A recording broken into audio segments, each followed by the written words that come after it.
Earth's powerful forces of change. The big question: how do weathering and erosion continually reshape Earth's surface? Have you ever dodged a pothole while riding your bike? Or skidded on grit that rain had washed in your path? Potholes and grit might seem like little more than bike riding hazards. Yet they are evidence of two powerful forces at work. Weathering and erosion, as you read in Chapter 6, are processes that drive the rock cycle. They break down rock into sediments and then move them to new locations. Together, weathering and erosion are slowly but steadily reshaping Earth's surface. They are changing everything from the streets in neighborhoods and towns to the world's tallest mountains. Weathering at work. Weathering breaks rock into smaller pieces. Some of these tiny pieces combine with once living material to form topsoil. Other small pieces of rock collect as sediments. This breakdown of rocks happens as they interact with air, water, and living things. There are two basic types of weathering: physical weathering and chemical weathering. Physical weathering breaks big rocks into smaller ones without changing the minerals they contain. Widely swinging temperatures cause physical weathering. For example, rocks in a desert bake during the day beneath the sun's scorching heat. As rocks get hot, they expand. At night, temperatures in the desert fall. As rocks cool down, they contract or shrink slightly. Expand, contract, expand, contract. This endless cycle gradually causes the rock's outer layer to crumble or flake off. Water also causes physical weathering. Water seeps into tiny cracks in rocks. If temperatures drop below freezing, the water turns to ice. Water expands as it freezes, pushing outward and enlarging the cracks. Geologists call this process ice wedging. Each time the water freezes, it opens cracks a little wider. Eventually, the rocks split apart. Ice wedging is what makes potholes in streets, too. Plants and animals also cause rocks to weather. Tree roots squeeze into the cracks in rocks.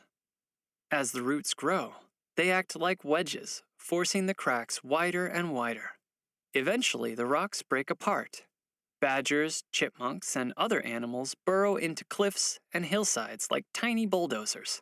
As they dig or tunnel into the ground, they push buried rocks to the surface, where most weathering takes place. Chemical weathering breaks down rocks by changing the minerals they contain. Rain is a powerful chemical weathering force. As rain falls, it mixes with the gas carbon dioxide in the air. The result is acid rain. Acid rain is strong enough to dissolve some minerals in rocks. Once dissolved, the minerals easily wash away, weakening the rock.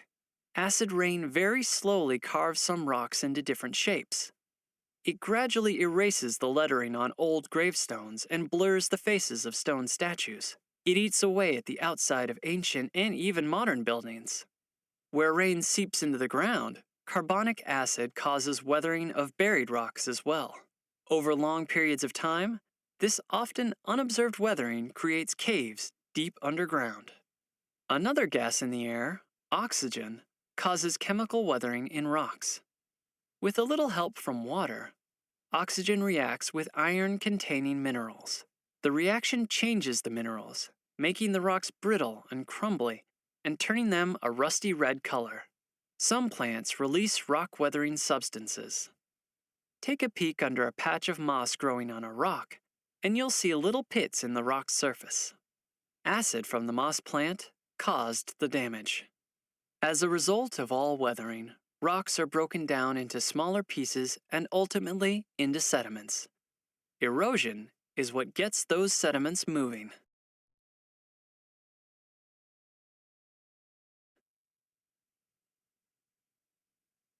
Sediments on the move. Geologists describe erosion as any process or force that moves sediments to new locations. Wind, flowing water, moving ice, and gravity all transport sediments from place to place. These forces are the primary causes of erosion. Have you ever stood on a sandy beach on a windy day? Did you notice that gusts of wind sent sand flying past? When air moves quickly across the ground, it picks up sediments and carries them away. Powerful winds can carry sediments for hundreds, even thousands of miles.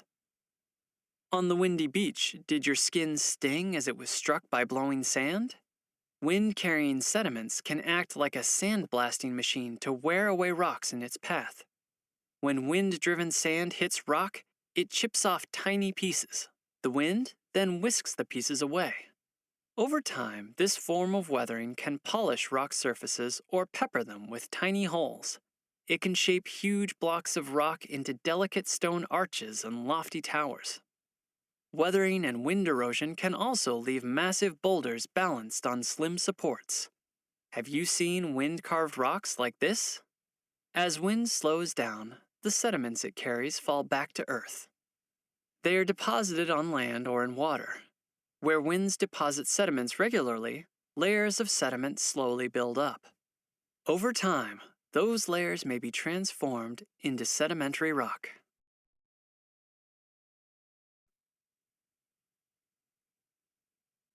Heading downstream. Like wind, water also causes erosion. The tug of gravity pulls sediments out of wind and water. Flowing water picks up sediments and carries them downhill to new locations. A summer rain can wash fine sediments onto sidewalks and into gutters. A rushing mountain stream can sweep small stones into a valley. A flooded river can surge along with enough force to move large rocks many miles downstream. As moving water slows, sediments sink to the bottom of the river or stream. The heaviest sediments are the first to be deposited. The finest sediments are the last. Layers of sediment accumulate at the mouths of rivers and on the bottoms of lakes. Vast layers of sediment are also deposited on the ocean floor over long periods of time. Like wind-deposited sediments, those laid down by water may someday be transformed into sedimentary rock. Water doesn't have to be in its liquid state to erode sediments. Glaciers are enormous masses of ice found in polar regions and near the tops of tall mountains. Although ice is solid, glaciers do move. They flow very, very slowly downhill. As countless tons of ice creep over land and down mountainsides, they push, drag, and carry eroded sediments along. Moving glaciers also create sediments as they grind against rocks beside or below them. Glaciers are such powerful forces that they can carve huge U-shaped valleys through mountain ranges. When glaciers melt, they deposit the sediments they have been carrying.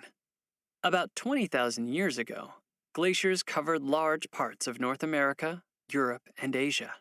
As the climate warmed, the glaciers melted and retreated northward. They left behind massive deposits of sand, gravel, and silt, along with collections of rocks and boulders. You can still see these deposits as hills, mounds, and ridges on the landscape.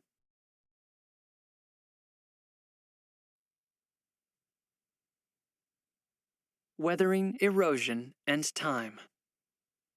Weathering and erosion work slowly. It takes a long time to see their effects. Given time, these processes reshape Earth's surface on a scale so large it's almost impossible to grasp. For example, the Grand Canyon in the southwestern United States did not exist when dinosaurs roamed North America.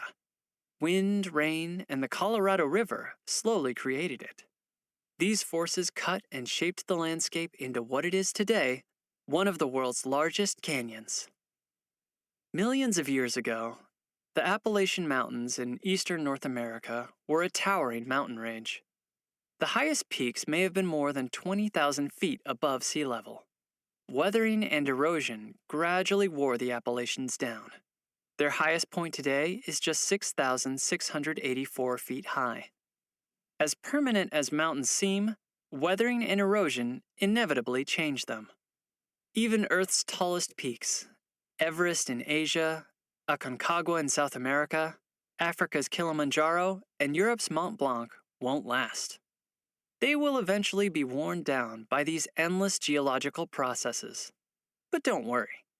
Other geological processes are creating new mountains to take their place.